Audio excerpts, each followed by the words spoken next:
स्वागत है आप सभी का द राष्ट्र में।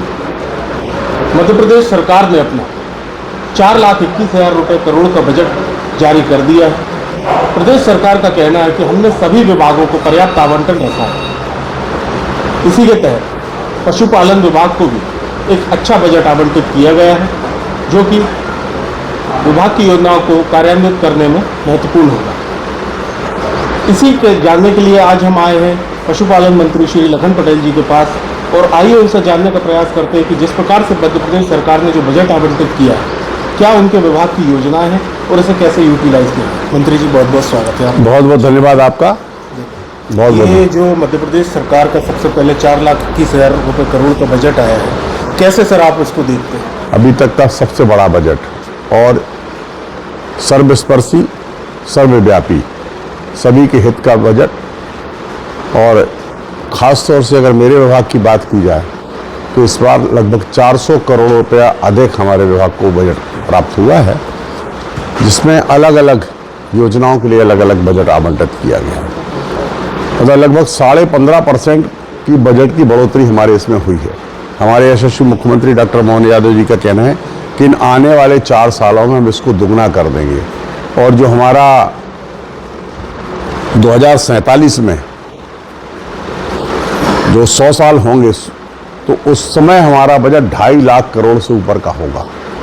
तो आप समझ लीजिए किस तरीके से सरकार काम कर रही है और मध्य प्रदेश को आगे बढ़ाने के लिए कितनी तेज गति से काम कर रही है। जहाँ तक हमारे विभाग के बजट का सवाल है, तो जो कुछ बहुत विस्तार में जाने की ज़रूरत नहीं है, लेकिन कुछ खास योजनाओं के लिए जो हमको राशि उपलब्ध कराई हुई है, वो निश्चित रूप से जन कल्याण के लिए बहुत बड़ा मील का पत्थर साबित होगी। जैसे हमारा 20 रुपये पहले हम प्रति गाय प्रतिदिन देते थे, अब उसको बढ़ा के 40 रुपये कर दिया गया, और बजट में ही प्रावधान कर दिया। संभावना ये है कि अगले महीने से हम लोग उसको देने का काम भी करेंगे, जिससे कि गौ जो हमारी सेवा करने वाले लोग हैं, जो हमारी गौशालाएँ चल रही हैं, उनको राहत भी होगी और गौ माता के प्रति सच्ची सेवा भाव भी होगा।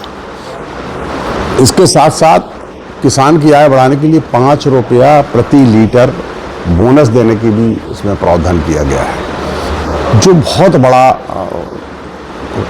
है। उसके लिए लगभग 180 करोड़ रुपए का प्रावधान किया गया, जो किसानों की जेब में जाएगा, जो अभी तक कभी कुछ नहीं मिलता था, कभी इसके बारे में कभी सोचा नहीं गया। तो आप ये समझ लीजिए कि ये बजट सबके लिए हितकर है।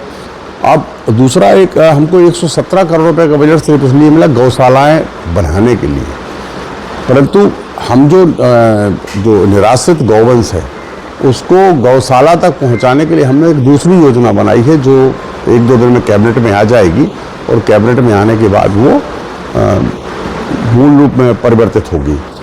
तो जैसे ही वो आएगी, धरातल पर आएगी, तो मैं आपको इतना, आपके माध्यम से इतना जरूर कह सकता हूँ, विस्तार से अभी चर्चा इसलिए नहीं कर रहा कि जब तक हमारी योजना नहीं हो जाती तब तक अपन विस्तार से बात ना करें, लेकिन ये ज़रूर कहना चाहता हूँ कि जैसे ही हमारी योजना आएगी तो आप मान के चलिए कि जिस जिले में ये शुरू हो जाएगी, प्रारंभ हो जाएगी, वो बड़ा काम है। एक गौशाला 50 से 60 करोड़ रुपए का इन्वेस्टमेंट है, तो उस जिले में तो आपको गौवंश सड़क पर नहीं दिखेगा, क्योंकि ये सारे के सारे गौशालाओं में चले जाएंगे। तो निश्चित रूप से गौ की सेवा भी अच्छी होगी, ब्रीडिंग भी हम उसमें कराएंगे, और ब्रीडिंग के साथ साथ और भी जो उनको काम, जैसे सोलर लगाना या कुछ वगैरह वगैरह जो करना, उनको उसकी छूट भी देंगे। तो जब वो स्वावलंबी बनेगी तभी आगे काम बन सकेगा। और चूँकि अभी आज की तारीख में जो हमारे पास आंकड़े हैं, लगभग 4.5 से 5 लाख निराश्रित गौवंश है, तो अब वो कैसे गौशालाओं में जाए और कैसे वो व्यवस्थित हो, तो उसका जो एकमात्र उपाय जो दिखता है कि बड़ी बड़ी गौशालाएं बने, उसका हमने नाम दिया गोकुल गौधाम, उसका नाम दे रहे हैं। तो एक तो उपाय वो है। दूसरा उपाय इसका सबसे जो महत्वपूर्ण और सारगर्भित होगा आगे वाले भविष्य में, वो है हम ब्रीड इम्प्रूवमेंट करें, नस्ल सुधार का काम करें। जब नस्ल सुधरेगी तो आने वाली जो जनरेशन है वो रुक जाएगी। मतलब ऐसे कि जो ब्रीड का जैसे बिल्कुल प्योर देसी है, 1 किलो आधा किलो दूध देती है, तो सिर्फ खाने के लिए है, तो और कुछ तो उससे फ़ायदा नहीं होता। तो अगर हम उसकी आने वाली बच्चियाँ अच्छी पैदा हो जाएगी, अच्छी नस्ल की होगी, चाहे वो साहिवाल हो, चाहे वो गिर हो, चाहे कनकथा हो, चाहे हमारी राठी हो, कोई भी हो, ये जब हम उसको बछियों को उनमें कन्वर्ट कर देंगे तो आने वाली जनरेशन ऑटोमेटिक अच्छी हो जाएगी। पर आपको अपने आप नहीं दिखेगी। जब गौवंश अच्छा होगा, कीमती होगा, दूध अच्छा देगा, तो निश्चित रूप से आप ये मान के चलिए कि इसमें टाइम जरूर लगेगा, लेकिन मैं ऐसा मानता हूं कि जो हम गौशालाएं बना रहे हैं वो गौशालाएं बनने में हमने 3 साल का समय तय किया है। 2 साल के अंदर, 3 साल के अंदर ये सारी जब गौशालाएं पूरी कंप्लीट हो जाएंगी तो आपको जिन जिन जिलों में ये बन के तैयार हो जाएंगे उन जिलों में आपको कहीं गौवंश नजर नहीं आएगा। एक बात। दूसरी बात, हम जब ब्रीड इंप्रूवमेंट कर लेंगे, हम नई बछिया जो पैदा होगी वो अच्छी नस्ल की होगी। देसी में भी हम क्रॉस करके अच्छी नस्ल पैदा कर सकते हैं। तो वो जब होगी तो जब जैसी वो बड़ी होगी तो अपने आप दूध में वो अच्छी होगी तो निश्चित रूप से लोग उसका घर में बांधने का उपयोग भी करेंगे और दूध से उसको राशि भी अच्छी मिलेगी। तो ये सब काम जो हम लोग कर रहे हैं, ये निश्चित रूप से मध्य प्रदेश के किसानों की, मध्य प्रदेश के पशुपालकों की भाव बदल जाएगा। और ये गौ सेवा से बड़ा कोई काम नहीं है। तो गौ की सेवा भी होगी और सेवा के साथ साथ उसको अर्थ भी मिलेगा, फायदा भी होगा, पैसा भी आएगा उसके पास। तो आय बढ़ाने का हमारे पास से अच्छा कोई साधन नहीं है। सर, आपने जैसा बताया कि 4.5 से 5 लाख निराश्रित गौएं हैं। बिल्कुल।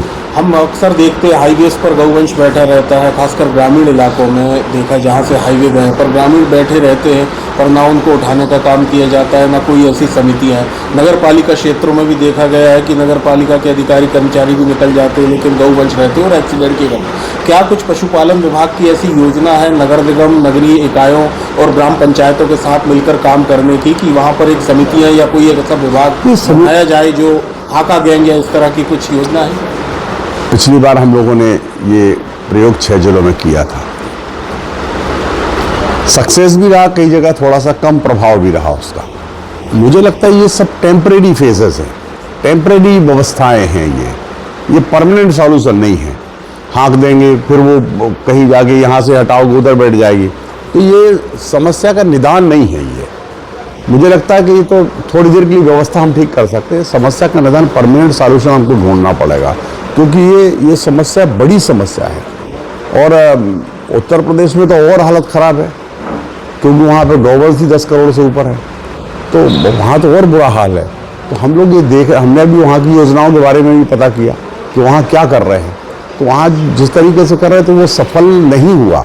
तब हम लोगों ने इस प्रयोग को, जो हम करने जा रहे हैं, इस प्रयोग को किया कि हम पीपी मॉडल में बाहर से इन्वेस्टर भी लाएंगे जिससे हमारा पैसा भी नहीं लगेगा और उसके साथ साथ वो काम भी अच्छे से करेगा। जब तक हम उसको दूसरे काम करने की अनुमति नहीं देंगे तो वो उसको क्यों चलाएगा।